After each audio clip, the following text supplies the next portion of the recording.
Okay, so this is going to be the first weekend in the life of video that I'm going to do. The reason why I'm doing it this weekend is because I get to play a wedding in one of the nicest wedding venues in the UK, in my opinion, which you'll find out later in the video what it is. I've been doing weddings now since I came off the ship. I've probably done one a week since I've been home, which has been really cool. I've been able to play with some amazing musicians and some stunning venues as well, but I wanted to do it this weekend because, yeah, like I said, the venue's amazing. So basically I'm just going to give a rundown of all the things that I do in order to, so you're going to get to come with me and see kind of the beforehand, the prep, the drive up, the gig, the setup, the pack down, all of those things I'm going to take you along with this week to have a look. And so the prep started, I've been in Vegas all week, but usually I would have been home and the prep would have started about Monday-ish is when I got the details for the gig. You usually get the gig details probably about a few weeks in advance, I would say, and then on the gigging week, that's when you get the final details of venue and, you know, equipment you need, what the gig is, what the set list is, the pay, all of that sort of stuff. So like I said, I had the details on Wednesday, I had the set list on Thursday, and the gig is on Saturday. So there's a decent enough turnaround to get all your shit together, basically. So basically the first thing that I always do is I go through the set lists that they get sent. So I scan the details, all that sort of stuff, and then make sure all that's okay. And then do any pre-prep stuff I need to do in terms of like car parking. So this weekend's gig is in a really busy location, so I had to pay for parking and then organize that sort of thing, so I did that.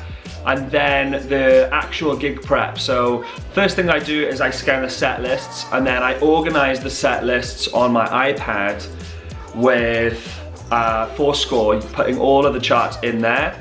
And then what I do is I create an identical set list, either with songs that they have provided, the band leader has provided, or iTunes or Spotify to do the same exact thing. So you have the complete rundown in exactly the same order on your iPad and on your Apple Music or your Spotify or a playlist that they've sent you from Dropbox, say.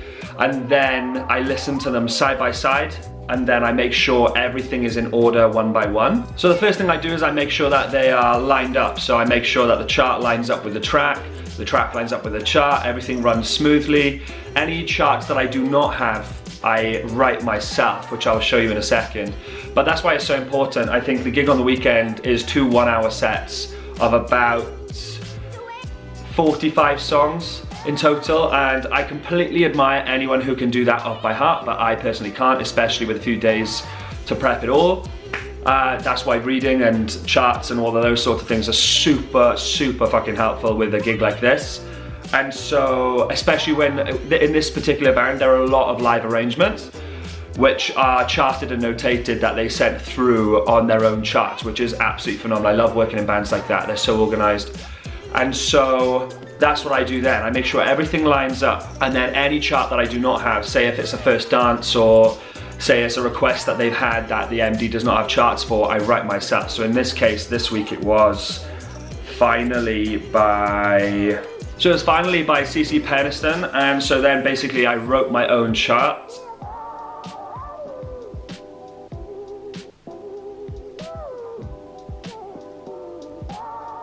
Yeah, so as you can see, I wrote my own chart for it, so be prepared to do that. Always be prepared to do that sort of stuff as well. If you need any help with using Fourscore, I did a whole hour-long YouTube tutorial on Fourscore when I was on the ship, which seems to be gaining some traction now, which is really cool, and it seems to be helping a lot of people. So check that out in the tutorials playlist that I made. Yeah, and then another thing, I also make sure that everything is so clearly defined that on the night you're not gonna fuck it up or you're not gonna misread it. So I make sure all of the repeat marks are really emphasized, any MD instructions are really heavily emphasized. Anything with the SPDX, the sample pad is really, that's its own thing, which I'll talk about in a second. But like introductions, verses, you make sure everything is so clearly defined that there's no room for blaming it later on, basically. And then, yeah, like I said, on this gig and on all the weddings I've done so far, I'm using the SPDSX sample pad by Roland, which I'm absolutely obsessed with. And I didn't get to use on my last contract, so this is a real, it's really fucking fun to play around with it on these gigs. And also, they're not paying me for it, they didn't ask me to do it. but that's another really important thing that I think musicians don't do enough, is that bring something more than you are being paid to do, and you will get asked to do more work. I would bet my life on it. Like, who wouldn't want someone who's going to turn up and bring more to the table than what they're being paid for? Like that, if I was an MD, I would find that really endearing. So that's what I like to do. I like to take my sample pad. For anyone that, really quickly, for anyone that doesn't know what the SPDSX does, it's a live sample pad. So you upload samples to it, say the introduction to I Want to Dance With Somebody, the cowbell and the claps, I uploaded those, and then you play those live. And so it brings a whole new thing. It becomes instantly recognizable to the audience and to your band, rather than someone trying to have to think about how they're going to do that intro or just skipping it all together. And it loses that magic of like the initial, like the minute a song kicks in that you know really well. I love that when you can see guests who know it and they absolutely, like their reaction is immediate, you know? So that's what the SPDSX does. It allows you to do that live sampling stuff, which is really fucking amazing. Just a really super quick run through what I do with it. So basically the first thing I do after I've done all my chart prep and with the songs is I then go back through them all with the mind of looking for what songs needs live sampling. So I go through the songs one by one next to the set list, and like with my chart, and then next to the Apple Music, and I also use a book where I write out the SPDX sample pad, like a diagram, like a little mini diagram of it. Like so, and so I write in the SPDX sample template, I write what band I'm playing with that week, what set it's going to be in, because what you're going to want to do is you're going to want to separate each set with each kit on the Roland sample pad so it doesn't get messy, so you don't have like half the samples you need for one set in one and half for the other. If you're not using all the pads in one set, then leave it and then just go to a new one for a new set. It just keeps everything super neat and tidy. So you're gonna use your book and then you're gonna use your iPad. So you're gonna sit through, you're gonna go through the songs, and then you're gonna make a note of anything that needs a live sample. You're gonna note what the sample is on the track, on the chart, and you're also gonna write in a diagram on your chart as well, like so. We may as well use the CC Peniston one because that's what I did for that one. So you're gonna, like the top right corner, you're gonna write in a little sample pad diagram with what set it is on the sample pad. You're gonna write what exact pad it's on, or pads, whatever, if you're doubling up, so that there's no confusion. And then you're gonna write where that's being played on the chart. So for this one, it has this like 808 claps sort of thing in the intro, so I underlined that in red. If there was more than one, I would underline them both in red, but then I would clarify which is what. So I would put claps in there, and then say it changed to snare in the chorus, which was also on the sample pad. I would then write snare SPD there, and then all I'd have to do is look up to my little diagram to see where on the pad that's also being played. So once you've done all that for every single song and you've marked them out clearly on your book and on your chart, then you're gonna go to your SPDSX and you're gonna go to your SPDX sampler on your laptop, link them up, and then because you have your book, you're gonna literally just sit there. You're gonna listen to what you've identified. So say on this set, claps 1 was Uptown Funk. You're gonna sit there and you're gonna listen to Uptown Funk on your laptop. You're gonna listen to it, and then you're gonna try and find in your SPDSX editor and all of your samples that you would have downloaded earlier. You're gonna listen to how close you can get it. So you're gonna listen to how close you can get it, you're gonna find that sample, and then because you've already put them into their individual squares beforehand, all you have to do is drag and drop it into there. Make sure everything's fine with that. And basically you're gonna do that for every single song that you've identified needed SPDSX. It's a lot of work, but trust me, on the night it makes the biggest difference, and everyone that I've played in a band with so far who I've bought the SPD with has absolutely loved it, and it brings something extra, and like I said, it's something that technically you're being paid for it, but you're bringing something extra to the gig as you as a person and you as a musician, so I would highly recommend it. So that's what I do then. I go through, I do the SPDSX, all of that sort of stuff. And then this is the stage that I'm at now, is you practice it all together. So you set up so basically The dream scenario is to have my own studio where my live drums are permanently set up. I have an SPDXX already set up there, so all I have to do is sit down, plug my music in, put my iPad on my stand, and then just play until my heart's content. But obviously we don't live in a dream world. And so I am practicing on my electric kit in my apartment, which is not plugged in, and which allows me to then have one ear with my laptop playing the music one by one, and then one ear with my SPDSX, so I can make sure that the samples are fine and they're being played in the correct places. And then that brings me on to playing the SPDSX in the right places. Some of the stuff can be quite tricky, so like with I Wanna Dance With Somebody, the intro pattern is really complicated when you first start playing it. Once you've played it a bunch of times, it's fine.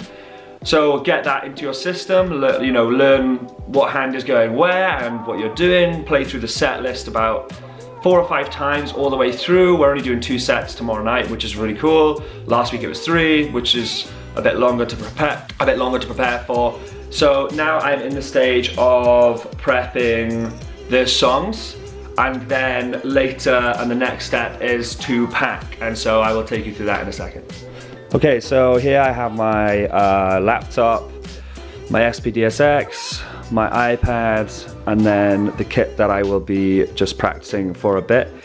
In my flat, it is a bit grassroots, but that's the way it is. So yeah, this is where I'm at right now with the practice stage, is just getting through it in my flip-flops in my apartment.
Okay, so the next part is the packing, and so what I would advise doing is making a gig prep list like this.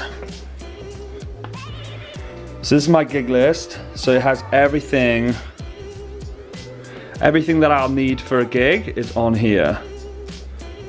And don't leave anything out, so extension cables, iPad chargers, jack cables, anything that you can think of that you're going to need, put it on this list. Even water, sometimes people forget that. Moon gel in your monitors, practice rug, all that shit. So basically all you're going to do is you're going to go through this list and just put it by the door so that you know it's there. Usually I pack the car the night before, but I need the car tonight to go and see some friends. So, and I don't want to leave my kit in the car whilst it's parked up. So what I'm going to do is I'm just going to put it by the door so that it's ready to go in the morning. So yeah, so then you just go through your list, you check off what's there. So let's do that. So first, we'll do the main ones first. So we're going to do drums first. So bass drum, snare drum first, tom second, tom, SPDSX. So although these are ready from last week's gig, so I know everything's already there, but it never hurts just to double check. So snare in there. First tom, floor tom, bass drum,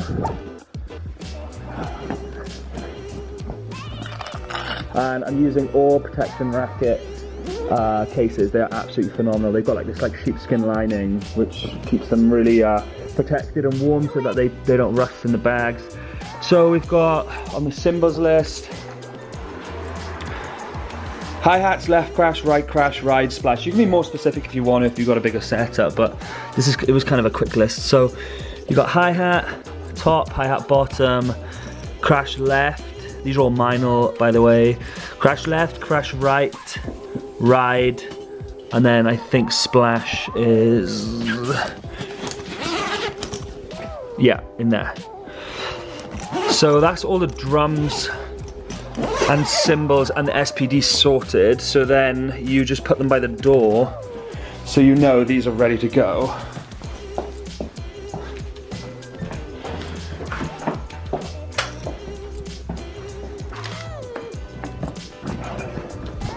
And then with the SPD, obviously that's a bit different, so you're gonna need just to double check that you've got the SPD charger and the jack cables. So there's the jack cables in there, and then there's the charger in there.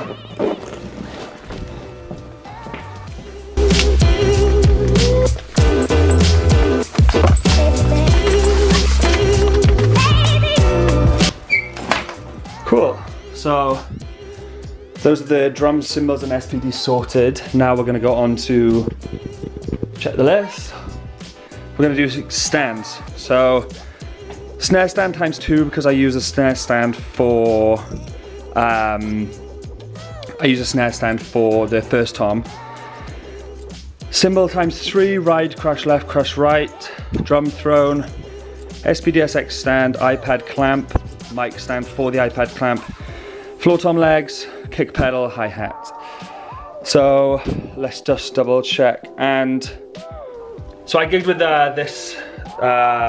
all of this equipment last week, but because I use the electric kit to practice, I use the drum throne and the mic stand and the iPad clamp and the SPDSX stand and some sticks and little odd bits and bobs from in there during the week and during the prep time. So it's always handy to just re-go through it again and make sure that everything's in there, because the last thing you want is to have taken something out for practice and then it's not there on the gig night. So we're just gonna run through that. This is my personal process, it doesn't have to be yours, but I literally physically pull them out so I can see them, put them back in, and then when I'm driving in the car I know that everything's absolutely in there.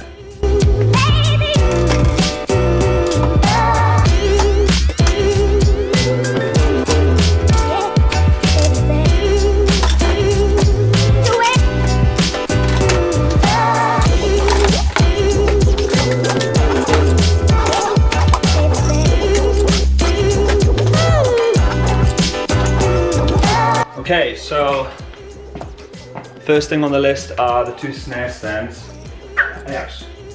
I actually have 3 just to be triple short, so they go in there. If everything is straight as well, everything usually fits a bit better. So 1, 2, 3 snare stands. Next are the 3 cymbal stands. Again, I take 1 extra just in case. 1, 2, 3, 4. Then the SPDSX stand. Then the hi-hat stand.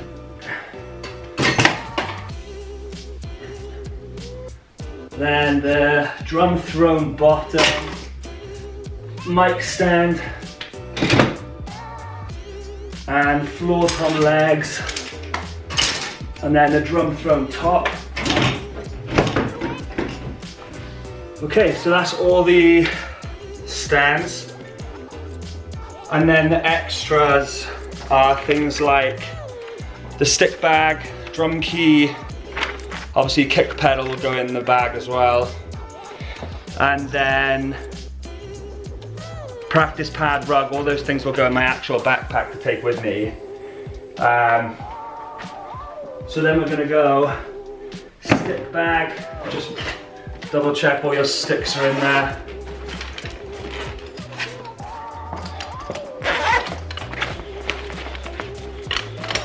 Make sure your sticks are there.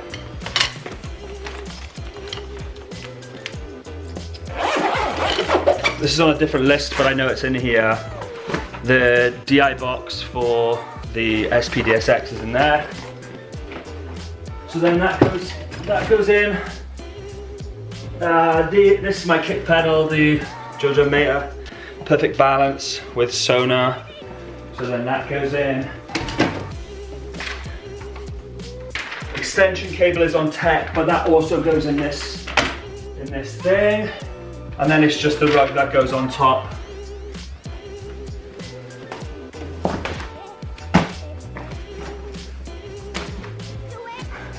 There's a protection racket rug as well.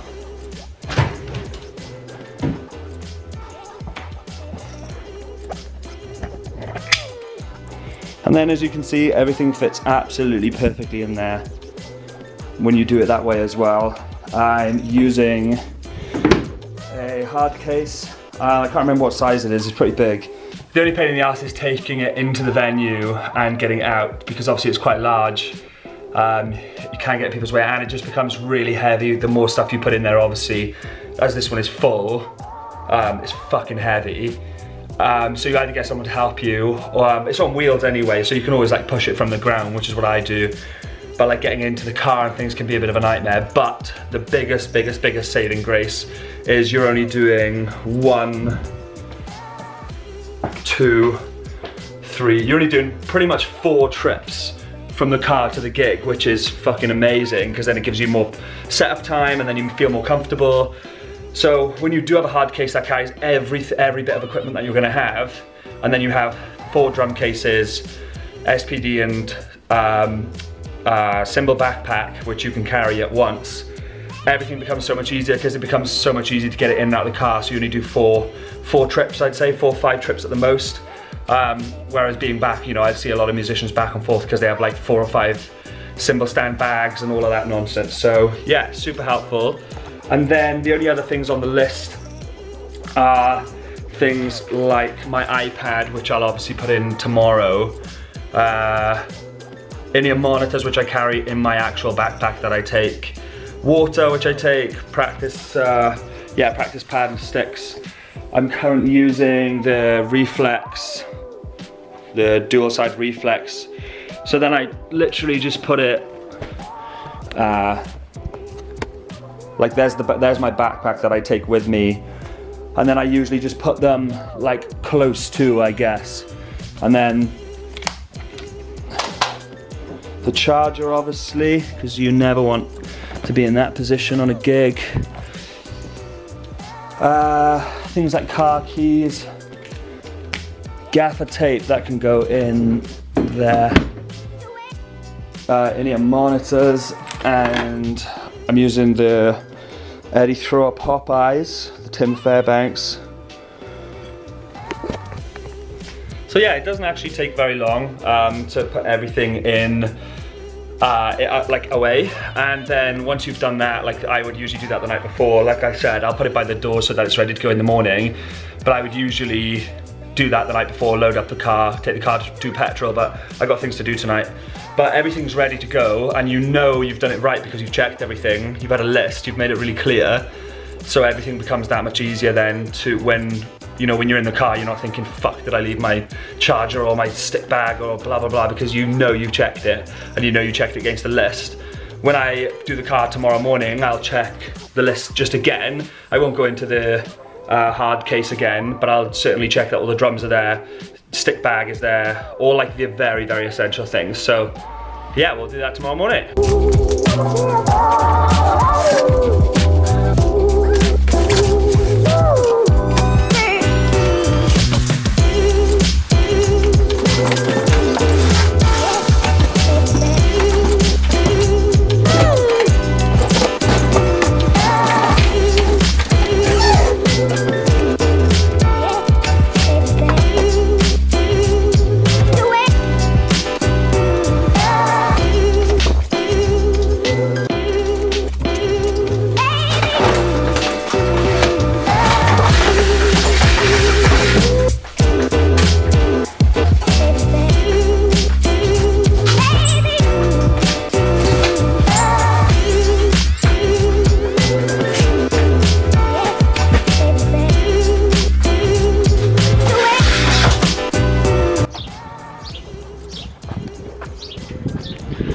Don't get excited, this is my mum's car. She just lent it to me for gigs because my car is 10 times smaller than this.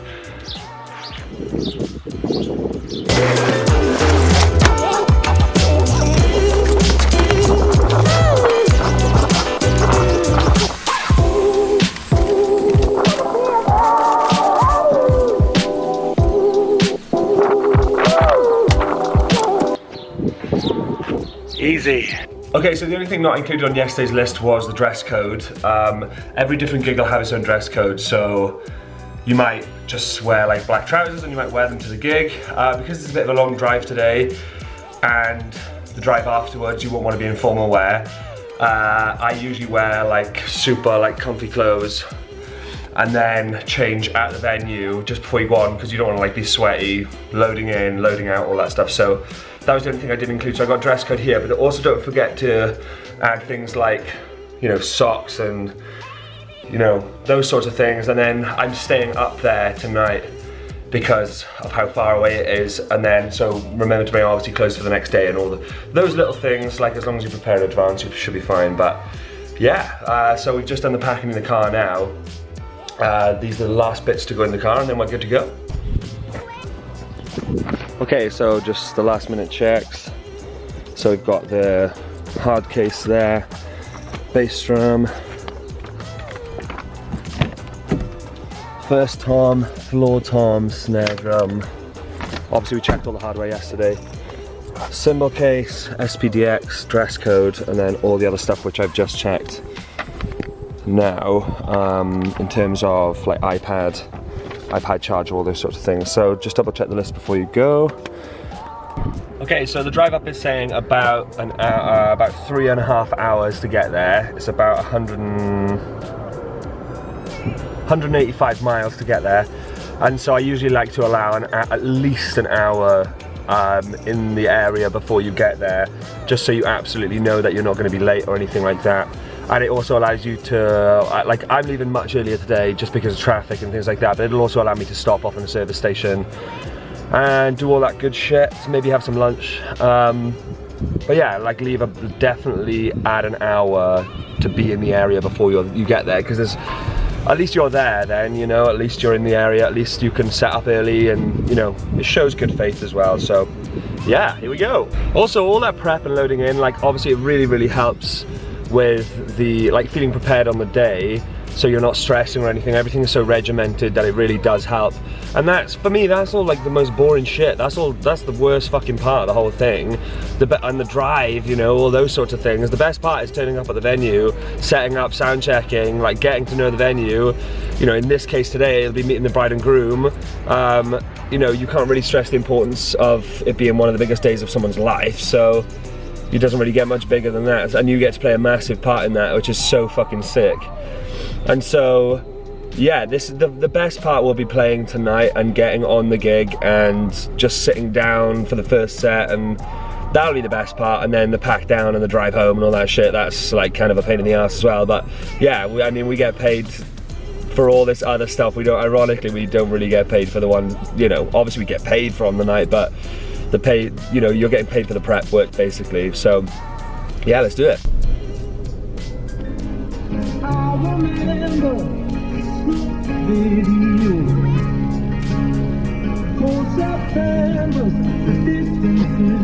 So this is the venue, the Mandarin Oriental Hyde Park,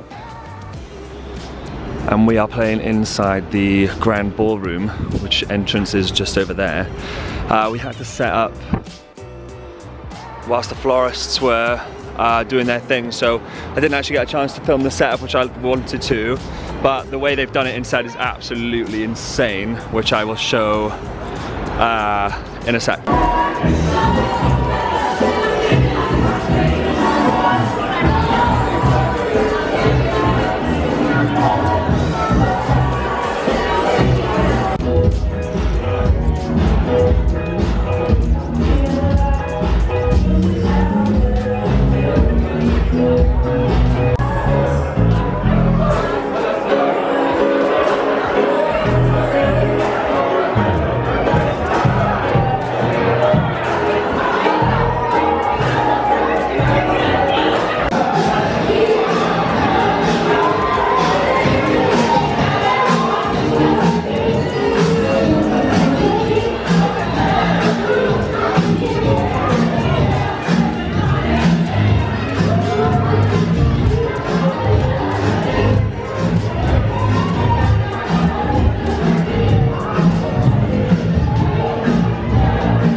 So just finished the gig now, packing away. Actually the SPD fits in as well, didn't realise. But I didn't get a chance to do the setup video because it was so hectic in there, but I will do another walk around just before I leave. The venue is absolutely stunning.